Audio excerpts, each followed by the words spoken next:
Días, ante todo, gracias José por la invitación y por esas palabras que anteceden a mi exposición.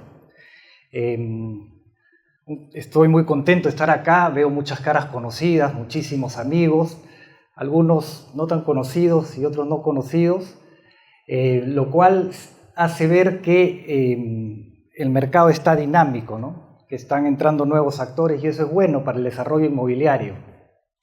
Quiero sumarme al reconocimiento a Pepe Salardi aquí presente, que realmente cuando estuvo de ministro empezamos a ver una luz de reformas, ¿no? Hacía mucho tiempo que el país no las emprendía y por eso es que nuestra economía pues ya no crece al 7-8% como crecía a comienzos de siglo, ahora crece al 2%, 2,5%, porque se necesitaron esas reformas en su momento, no se hicieron y Pepe las emprendió con decisión. Así que me sumo a ese saludo.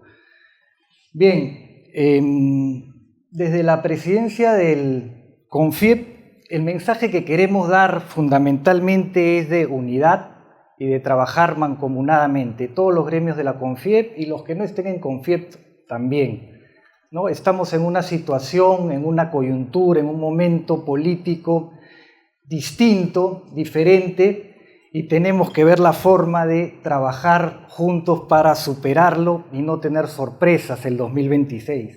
De manera que tenemos pues una fragmentación política y quiero, como no tengo mucho tiempo, centrarme en el tema político. Sabemos que CONFIEP tiene mucho más tareas, tiene una visión, tiene una misión, promover las inversiones, promover el libre mercado, la iniciativa privada constantemente. Igual que los gremios que la conforman, es su tarea fundamental y en eso vamos a seguir, en eso vamos a continuar, pero eso es algo que ya es rutinario, lo tenemos bastante bien conocido, así que no me voy a detener en eso, sino en algo que nos preocupa mucho y creo que debe ser preocupación de todos, ¿no? Estas son las elecciones de los últimos años, ¿no? Hoy día ya no tenemos 20 o 16 candidatos, sino probablemente 40 candidatos. Miren la cantidad de partidos políticos que participaron en años anteriores, hoy día son el doble. Y el gran problema en el país es que uno no sabe quién va a ser presidente sino hasta 15 o 20 días antes de la elección. Pero a eso se suma que hoy día se puede entrar a una segunda vuelta con un 10%, 12% de votación. Con 12% uno está en una segunda vuelta y es realmente poco representativo. Por eso es que tenemos tantas sorpresas, por eso es que no tenemos una predictibilidad, por eso es que no tenemos pues claro hacia dónde va a caminar el país los próximos años. Estas son la cantidad de partidos que tenemos hoy en día para el 2026. Pero además, la amenaza que hemos tenido ya hace algunos años, que se viene acentuando, que es la candidatura de grupos radicales que vienen con pensamientos, con ideas trasnochadas, que además se ha demostrado en el mundo, en la historia, que no funcionan, están latentes, pero además de eso es bastante probable que las economías ilegales, sobre todo la minería ilegal, financie grupos políticos y es otra amenaza, es otro problema que tenemos que enfrentar. O sea, hoy día ya no tenemos solamente la amenaza del radical, sino tenemos la doble amenaza, ¿no? del radical y de los financiados por economías ilegales. Estos podrían ser el nuevo Pedro Castillo, esto lo trabajan empresas especializadas en política, y acá hay varios que quieren ocupar ese espacio que ocupó Pedro Castillo en su momento, pero lo más preocupante es que más articulados que Pedro Castillo. Estas son encuestas en donde una vez más se ve la fragmentación. La que lidera las encuestas tiene 11%, el segundo tiene 6%, el tercero tiene 6%. Realmente son porcentajes muy bajos, ¿no? A estas alturas en cualquier otro país ya los candidatos a la presidencia están bordeando el 30, 40%, ¿no? En nuestro país, ¿no? En nuestro país esto se va a mantener hasta un mes antes probablemente. Y por último, otro factor, otro tema que hay que entender y trabajar profundamente en él son las redes sociales, que de alguna manera están igualando o incluso superando a los canales tradicionales de comunicación, ¿no? Hoy día las redes sociales tienen una gran cobertura, una gran llegada, y en estas redes sociales hay grupos de izquierda que han sido muy activos, que han trabajado mucho y siguen trabajando, ¿no? Mientras grupos de derecha importantes no tienen la misma cobertura que han alcanzado los grupos de izquierda. Entonces, este es un tema en que definitivamente hay que entrar a trabajar en él, porque si no, nos va a ser muy difícil dar el mensaje y la comunicación que necesitamos llevar. Acá podemos ver un poco más de lo que mencionábamos, la cantidad de vistas, la cantidad de visitas que tienen estas redes de comunicación, este periodismo alternativo, si queremos llamarlo de alguna forma, cómo ha crecido y cómo va a seguir creciendo, ¿no? Esos son los canales virtuales o los canales de redes sociales más conocidos. Y los mensajes que dan básicamente son estos, ¿no? Ahí los pueden leer: medios vendidos a las élites, además totalmente falsos, ¿no? Saqueo de los recursos, la corrupción arraigada en la gran empresa, en la corporación, lo cual también es totalmente falso, ¿no? La corrupción está mucho más metida abajo y sobre todo en las economías informales e ilegales, ¿no? Grandes poderes económicos y transnacionales, otra mentira, ¿no? El empresariado no tiene la misma capacidad de influencia que ha tenido antes, la ha perdido, cada vez la pierde más, y eso es notorio, y eso lo vemos día a día. En fin, la Constitución de 1993, como el gran hacedor de pobres, por decirlo de alguna forma, y totalmente falso, ¿no? Es la Constitución que ha permitido que el Perú saque 40% de la pobreza en 15 años. Que después ese crecimiento y esa dinámica de sacar gente de la pobreza se paralizó, pero justamente porque faltaron las reformas necesarias. De manera que todos estos mensajes hay que combatirlos, y hay que combatirlos con inteligencia, con trabajo, con unidad, con trabajo articulado sobre todo. Eso es lo más importante. Tenemos que todos tener más o menos un mismo mensaje y tratar de difundirlo de la forma adecuada para que prospere ese lenguaje, ¿no? y esa comunicación.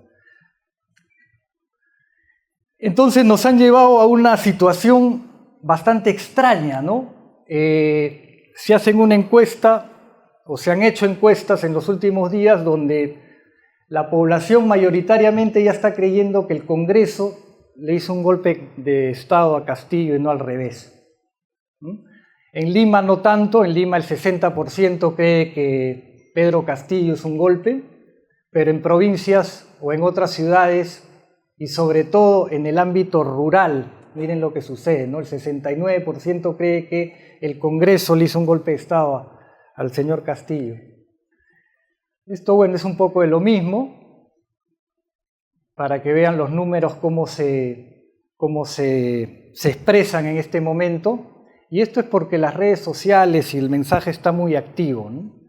Bien, entonces, ¿qué tenemos?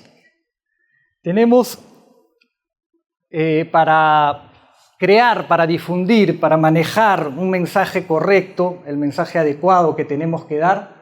Tenemos un montón de actores.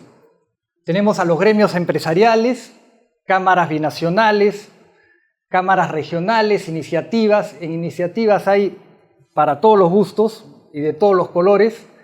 Obviamente nosotros trabajamos con las que promueven el libre mercado y la iniciativa privada, pero también ahí hay un espacio bastante grande, ¿no? Think tanks, asesores, agencias de publicidad, medios de comunicación, influencers, partidos políticos y asesores económicos. acá quizás hayan faltado. Entonces todo esto trabaja aisladamente y ese es un gran problema que tenemos que superar. Cada uno tiene su propia estrategia, sus propios objetivos, sus propios mensajes, sus propias formas de difundirlo y ese es un riesgo que tenemos porque en otros sectores tienen un pensamiento más unitario, más unificado y una estrategia más coordinada. El rol de Confiep, y ya lo estamos implementando, ya lo venimos trabajando. Nosotros estamos muy enfocados en el tema electoral, como les comenté. Este cuadro muestra el cronograma electoral y tenemos que, en base a ese el cronograma electoral, trazar estrategias que básicamente son las que están abajo, ¿no? Nos estamos apoyando en 4 pilares fundamentales, ¿no? Trabajar mucho con regiones. Yo viajo más o menos 2 veces por mes a regiones para estar con las cámaras regionales de comercio, pero no solo con las cámaras de comercio, sino con la microempresa, con los estudiantes. Hay colectivos de estudiantes organizados también que están trabajando para dar el mensaje que el Perú necesita. Con ellos nos reunimos frecuentemente o en cada viaje que hacemos. Nos reunimos también a veces con los gremios de trabajadores, con aquellos gremios que también creen en que las inversiones son importantes para el país. Ellos creen en que hay que promoverlas y hay que crear un clima de negocios, un clima para las inversiones. Entonces, con esos gremios también podemos articular de una forma adecuada. Pero ¿cuál es el fundamento de esta estrategia? Que a través de las cámaras regionales, a través de los universitarios y a través de los mismos trabajadores y sobre todo de la pequeña y microempresa que engloba una gran cantidad de trabajadores, se puede recoger mucho mejor el mensaje que se está dando en los diferentes sectores. Con ese mensaje la idea es trabajarlo, analizarlo, profundizar y devolver un mensaje adecuado, devolver un mensaje a través de esos mismos canales. Es decir, recogemos la información del canal, la procesamos y la devolvemos para que por el mismo canal se difunda, ¿no? ¿Por qué? Porque los universitarios se entienden mejor que nosotros con los propios universitarios, ¿no? Los jóvenes van a estar hablando un lenguaje más parecido al que hablan otros jóvenes. Entonces la mejor forma de llevar el mensaje a los jóvenes es a través de los jóvenes universitarios. Llevar el mensaje a los pequeños empresarios, la mejor forma es llevarla a través de los propios pequeños y microempresarios. Entonces ahí tenemos un trabajo de ida y vuelta que ya lo venimos haciendo y queremos profundizarlo. Bueno, estas son algunas fotos de los viajes que ya hemos hecho en los últimos 2 meses y algunos mensajes que venimos dando desde la Confiep. Esto lo paso rápido porque ya creo que lo conocen. Pero fundamentalmente tenemos que empezar a cambiar el gran mensaje que se está generando, ¿no? La agenda es esa y para eso tenemos que trabajar de forma unitaria, unida. Yo finalmente les quería decir lo siguiente. Muchos de nosotros, los acá presentes, hemos sudado, hemos dedicado horas, hemos trasnochado, hemos dedicado muchas horas a estudiar y luego a emprender, a fundar una empresa o a trabajar en ella, con algunos resultados, ¿no? A veces muy importantes, a veces importantes o a veces recién despegando.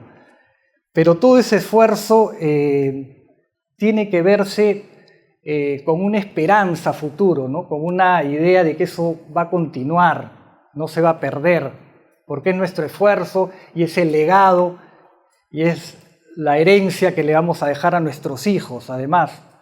Entonces tenemos que tener una tranquilidad de que todo ese trabajo no se va a ir al agua, ¿no? Entonces el empresario que se esfuerza, trabaja, da trabajo, ¿no? Paga sus impuestos, crea, porque el empresario es creativo, innova, porque el empresario es innovador, se proyecta al futuro, porque el empresario es planificador, y hace un excelente trabajo, pero hoy día ya no es suficiente eso. Por más esfuerzo que se haga, no es suficiente. Yo creo que tenemos que comprarnos más el pleito y involucrarnos más. Las palabras son involucrarnos y comprometernos, porque el futuro del país, el futuro de nuestros hijos, está en cómo se desarrollen las cosas el próximo año y los siguientes. Y en esa tarea tenemos que estar involucrados. Repito, ya no es suficiente con hacer todo lo que hacemos en nuestro escritorio o en nuestra oficina, sino que tenemos que hacer un poco más. De verdad que el 2026 es un año clave, es un año donde el Perú, que tiene todas las posibilidades del mundo para ser un país desarrollado, que tiene una costa fabulosa, con una productividad interesantísima, que solamente llevándole el agua a esa costa multiplica por 5, por 10 el área agrícola y la productividad de la misma tierra, con una sierra maravillosa que tiene en sus entrañas minerales en cantidades, ¿no? Hoy día tenemos 64.000 millones de dólares en cartera de inversión de proyectos mineros que no salen, que ahí están atracados varios años o muchos años, ¿no? Una selva que produce sola, ¿no? que podríamos ser una potencia forestal.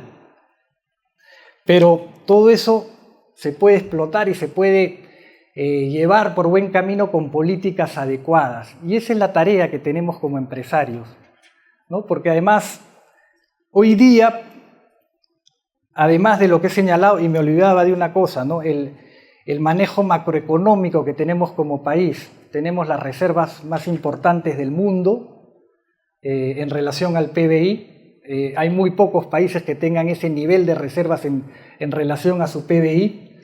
Tenemos una inflación súper controlada, de las más bajas hace 20 años. Tenemos un tipo de cambio que se aprecia, cosa que es increíble. Somos uno de los pocos países donde el dólar se devalúa. En el Perú el dólar se devalúa, el dólar va en caída, porque tenemos un manejo macroeconómico gracias al Banco Central de Reserva y gracias a la estabilidad que tiene el Banco Central de Reserva, que es otro tema que se toca poco. Todos aplaudimos la gestión de Julio Velarde, y merecidamente, por cierto, pero no decimos que Julio Velarde tiene 15 años en el banco. Y esas políticas sostenidas, estables, con funcionarios que permanezcan mucho tiempo, son los que le dan esa estabilidad extraordinaria que ha conseguido el país, ¿no? Y en cambio nosotros estamos acostumbrados pues, a cambiar autoridades cada 3, cada 6 meses, y eso no da buenos resultados.